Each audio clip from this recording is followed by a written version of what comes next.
आज का जो ये वीडियो है ये बहुत इम्पोर्टेंट है और अक्सर मुझे जो गार्जियन है वो लोग पूछते हैं स्टूडेंट का कि हॉस्टल अच्छा होगा या फिर रेंट अच्छा होगा, किस में देना चाहिए स्टूडेंट को।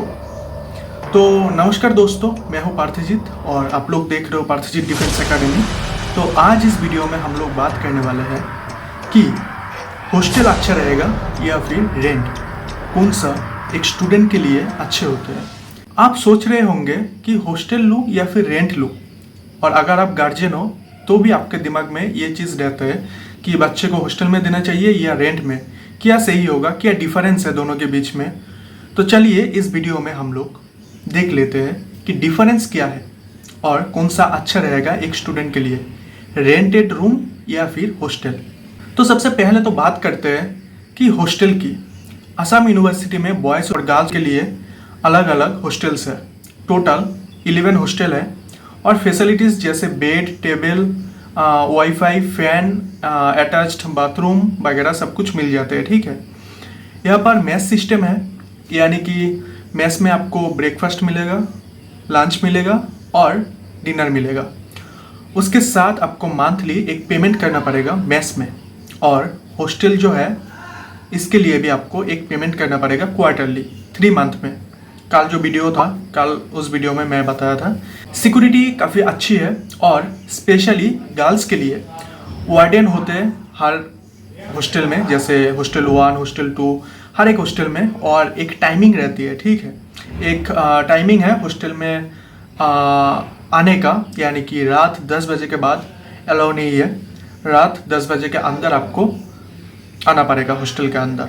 आईडी कार्ड वगैरह चेक किया जाता है, और हॉस्टल का जो फीस है ये काफ़ी अफोर्डेबल होता है। इसीलिए ये हमारे जैसे जो भी स्टूडेंट है, जैसे मिडिल क्लास से भी लोअर क्लास, उनके लिए बहुत अच्छे होते हैं हॉस्टल, क्योंकि एक एडमिशन मनी देना पड़ता है, उसके बाद एक सिक्योरिटी मनी चार्ज करते हैं उस एडमिशन मनी में ही।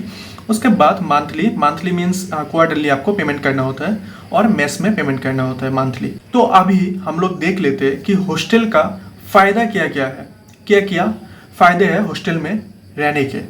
ठीक है, सो सबसे पहले तो ये है अफोर्डेबल, हॉस्टल अफोर्डेबल है। उसके बाद आपको सिक्योर महसूस होता है, क्योंकि हर टाइम सिक्योरिटी वगैरह रहता है। उसके बाद यूनिवर्सिटी के पास ही है, यूनिवर्सिटी के अंदर है हर एक हॉस्टल। उसके बाद नया फ्रेंड्स मिलते हैं आपको बातचीत करने के लिए, ग्रुप स्टडी करने के लिए, बहुत अच्छे होते हैं। और अगर मैं बोलूँ नुकसान क्या क्या है हॉस्टल का, तो रूल्स थोड़े स्ट्रिक्ट है, ये एक नुकसान है। उसके बाद इसमें और एक चीज़ होता है कि हर किसी को मेस का खाना जो है ये पसंद नहीं होता। ठीक है, और पर्सनल फ्रीडम थोड़ा कम हो जाता है, तो ये सब थोड़ा आपका नुकसान है। ठीक है, अगर आप ऐसा स्टूडेंट हो जो कि घूमना पसंद करते हो, खुद का खाना खुद बनाना पसंद करते हो, तो आपको रेंट उसके लिए अच्छा रहेगा। तो अभी बात करते हैं रेंटेड रूम की, कि क्या क्या फैसिलिटीज़ वगैरह है और कैसा है रेंटेड रूम। ठीक है, तो रेंट रूम का अगर मैं बात करूँ, आयरगमारा में बहुत सारा रेंट है। अगर आप यूनिवर्सिटी के आसपास के किसी भी रेंटेड फ्लैट या पीजी में रहते हैं तो आपको ज़्यादा फ्रीडम मिलती है, और आप खुद का खाना खुद बना के खा सकते हो, कोई रोक टोक नहीं है, जब चाहे तब आ सकते हो रूम में, ऐसा है। और रूम्स आपको दुर्गाकोना, शिलकुड़ी, आयरगमारा ये सब एरिया में मिल जाएगा। और रूम का जो चार्जेस है वो आपको 2000 से लेकर 6000 10,000 तक मिलेगा। ठीक है, वो रूम के क्वालिटी के ऊपर डिपेंड करता है कैसा है, अटैच्ड बाथरूम वगैरह।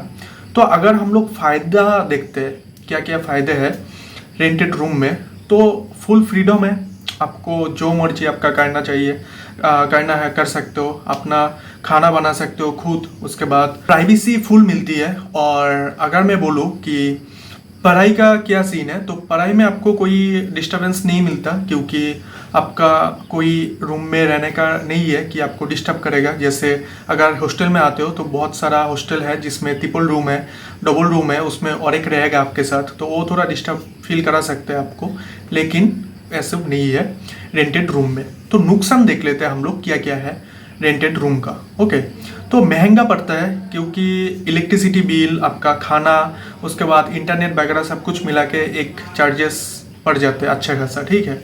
फिर सिक्योरिटी की जो गारंटी है वो नहीं होती है, ठीक है। उसके बाद हर काम आपको खुद करना पड़ता है। तो अभी बात करते हैं कौन सा बेस्ट रहेगा एक स्टूडेंट के लिए, हॉस्टल या फिर रेंट। तो मैं यही कहूँगा आपसे, अगर आप आसाम के बाहर से हो, यानी कि बिहार, वेस्ट बंगाल, झारखंड, उड़ीसा और भी बहुत दूर दूर से हो, तो आपके लिए हॉस्टल बेस्ट रहेगा। सिक्योरिटी के वजह से सेफ है और भी बहुत सारा चीज़ है, स्पेशली फर्स्ट ईयर स्टूडेंट के लिए जो चीज़ हॉस्टल में आपको मिलती है, तो हॉस्टल आपके लिए बेस्ट होगा। और अगर आप बजट में रहना चाहते हो तो भी आपका हॉस्टल सही रहेगा। और अगर आपको फ्रीडम चाहिए, प्राइवेसी चाहिए और आप खुद का ध्यान रख सकते हो, तो रेंट भी एक ऑप्शन हो सकते हैं आपके लिए। लेकिन अगर मैं पर्सनली रिकमेंड करूँगा तो मैं यही बोलूँगा कि आप लोग जो लोग फर्स्ट ईयर में अभी आने वाले हो, तो फर्स्ट ईयर स्टूडेंट को पहले साल हॉस्टल में ही रहना चाहिए, ठीक है। और यूनिवर्सिटी लाइफ को पहले समझो, उसके बाद एडजस्ट हो जाओ, उसके बाद आप लोग रेंट ट्राई कर सकते हो। और अगर मैं कहूँ कि जो लोग असम से है, असम के आसपास है, उनके लिए रेंट पहले साल भी अच्छा रहेगा क्योंकि उनको ऑलरेडी पता है हर चीज़। तो मुझे उम्मीद है कि इस वीडियो आपको अच्छा लगा होगा। अगर हॉस्टल और रेंट के बीच का डिफरेंस अच्छे से समझ आया तो इस वीडियो को लाइक कर देना, और अगर चैनल पे नए हो सो चैनल को सब्सक्राइब कर देना। मिलते हैं नेक्स्ट किसी वीडियो में। और कल मैं आप लोगों का जो भी क्वेश्चन था, क्वेरीज था, उसको लेके एक वीडियो बनाने वाला हूँ। संडे है कल। मैं इंस्टाग्राम में पोस्ट किया था, यूट्यूब में भी पोस्ट किया था। आप लोगों ने बहुत सारे क्वेश्चन वहाँ पर पूछे। अगर आप लोग अभी तक जो वीडियो देख रहे हो, अभी आप लोग अभी तक कुछ क्वेश्चन नहीं पूछे हो और आपका दिल में है, मन में है कुछ भी क्वेश्चन पूछने का, तो आप लोग अभी जाके, अभी, हाँ, क्योंकि मैं कब वो क्वेश्चन उठा लूँगा नहीं पता, तो अभी जाके वो जो पोस्ट है उसके नीचे कमेंट कर दो क्या जानना है आपको, ठीक है। तो मिलते हैं नेक्स्ट वीडियो में। कल आएगा वो वीडियो, आशा करते हैं कल आ जाएगा। तो मिलते हैं नेक्स्ट वीडियो में, तब तक के लिए जय हिंद, वंदे